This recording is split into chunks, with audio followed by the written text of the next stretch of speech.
Olá, eu sou o professor Laércio Mariz, vou estar dando continuidade a essa aula de instalações elétricas prediais.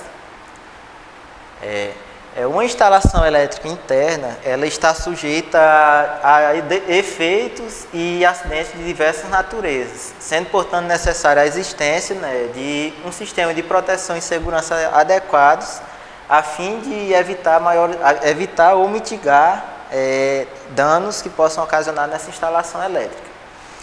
Portanto, uma instalação elétrica ela deve ser realizada e projetada, embasada em normas técnicas e também deve ser executada com materiais adequados e de qualidade, materiais que possuam um reconhecimento de qualidade vigente no país, no caso o selo Inmetro.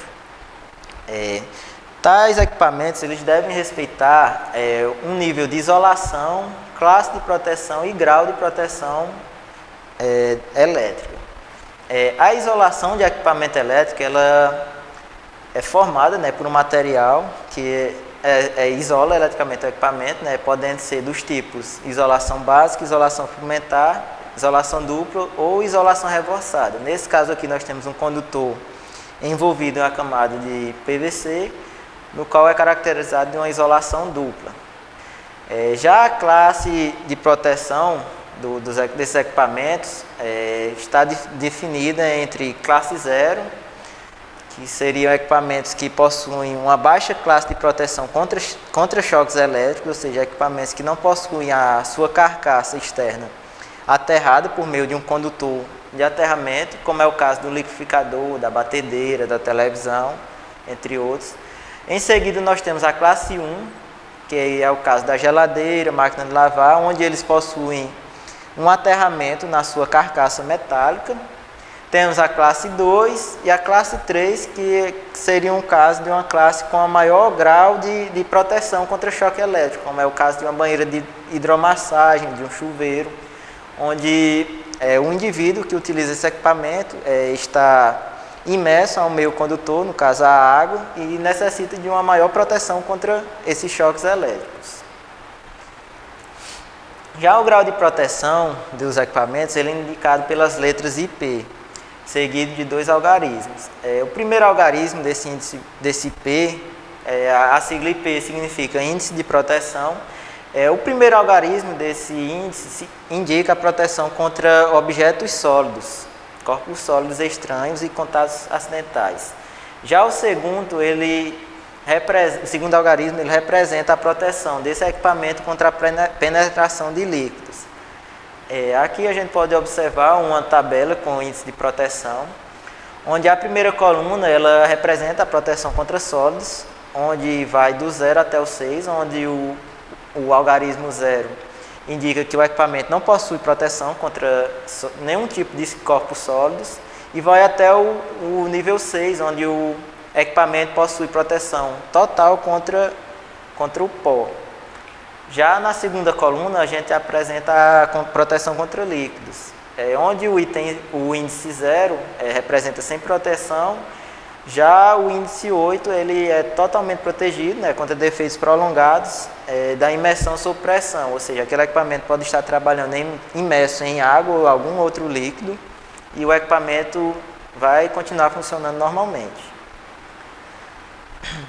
Outra parte importante é a proteção contra choques elétricos. O que é o choque elétrico?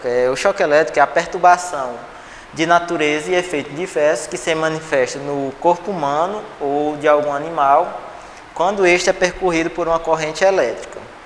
Essa corrente elétrica pode ser oriunda devido a contato direto com um cabo que esteja exposto, um cabo que esteja alimentado com um nível de tensão, ou pode ser por meio de um contato indireto, onde o indivíduo possa estar realizando o contato por meio de um equipamento que possui um defeito ou falha na sua isolação interna, trazendo um nível de tensão na sua carcaça externa.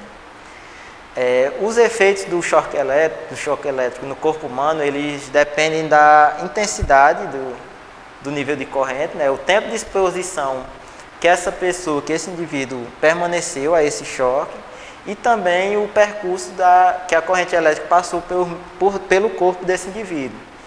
Como é o caso, os choques elétricos que têm a tendência a ocasionar as mortes, serem mais fatais são os quais realizam um caminho que passa por meio do coração do indivíduo, como é o caso desses quatro primeiros casos, desses 4 primeiros exemplos. Nesse último caso, a corrente elétrica percorre apenas de um pé ao outro do indivíduo.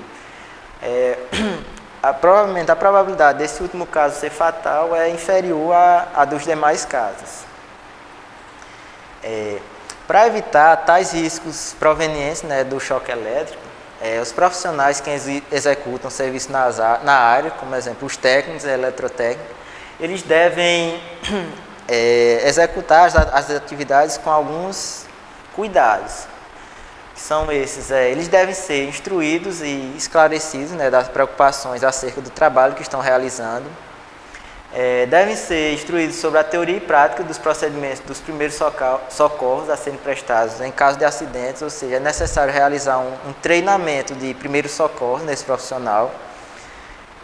E essas instalações elas devem ser executadas, né, de forma a evitar danos a pessoas e animais domésticos, ou seja, durante a realização da instalação tem que ser tomado vários procedimentos, várias técnicas que possam mitigar ou eliminar o risco desse choque elétrico. Alguns elementos que contribuem, né, para a mitigação do risco do choque elétrico são esses: a utilização do aterramento elétrico, condutor de proteção, PE, e também o uso correto do condutor neutro. O aterramento ele é denominado como a ligação intencional, né, de um componente através de um meio condutor à terra. Ou seja, eu posso realizar a ligação de um equipamento a um ponto que esteja conectado à terra, por meio de um condutor. O aterramento elétrico ele pode ser definido como 2 tipos. São eles: o aterramento funcional, onde o equipamento necessita dessa conexão com a terra para que ele possa funcionar corretamente, e também o aterramento com finalidade de proteção e segurança. Nesse caso, o aterramento ele realiza a proteção, né, de pessoas e animais contra os choques elétricos. Aqui nessa imagem nós temos o detalhe de um eletrodo de aterramento, onde este é composto por um conjunto de condutores de cobre, e nas suas conexões entre esses condutores realizada por meio de uma haste de aterramento cravada no solo. É necessário também que durante a realização da instalação de uma malha de aterramento ela esteja localizada a uma profundidade de pelo menos 50 centímetros do nível superior do solo.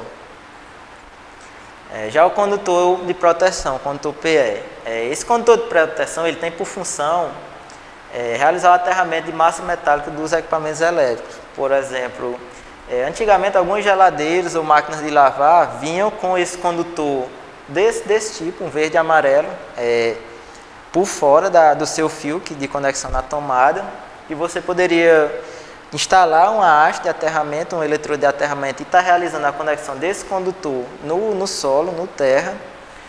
Já hoje em dia esse condutor ele não vem mais separado do cabo, né, do equipamento, ele vem embutido no terceiro pino do novo padrão das tomadas, onde os pinos da extremidade do equipamento representam a fase e o neutro, e o pino central é realizado para realizar esse aterramento, PE, pelo condutor de proteção.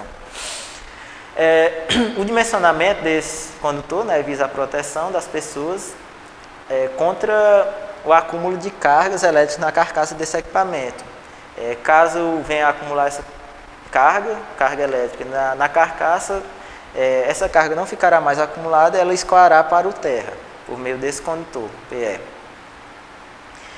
A seção mínima desse condutor de proteção ele pode ser determinada em função da seção nominal dos condutores fase e neutro, do respectivo circuito, contando, né, que os condutores sejam fabricados em um mesmo material, tanto o condutor PE quanto os condutores de fase e neutro. Já o condutor de neutro, o condutor neutro ele não pode ser comum a mais de nenhum circuito, ou seja, cada circuito, seja de circuito de iluminação de uso geral ou de uso específico, cada circuito deve ter o seu neutro individualizado. O condutor neutro em um circuito monofásico, ele deve, por obrigação, por norma, possuir a mesma seção transversal do condutor fase. Já para circuitos trifásicos, por meio dessa tabela 48 que está presente na NBR 5410, a partir de condutores fase com 35 mm², o condutor neutro poderá ter uma seção nominal inferior à dos condutores fase. Isso é válido apenas para circuitos trifásicos. Bem, demais equipamentos que realizam a proteção contra os choques e contra sobretensões são esses, os dispositivos de proteção contra choques elétricos, que são os IDRs, na qual esse interruptor diferencial ele realiza a proteção de uma pessoa, caso ele venha a entrar em contato com a alimentação da rede de um desses circuitos.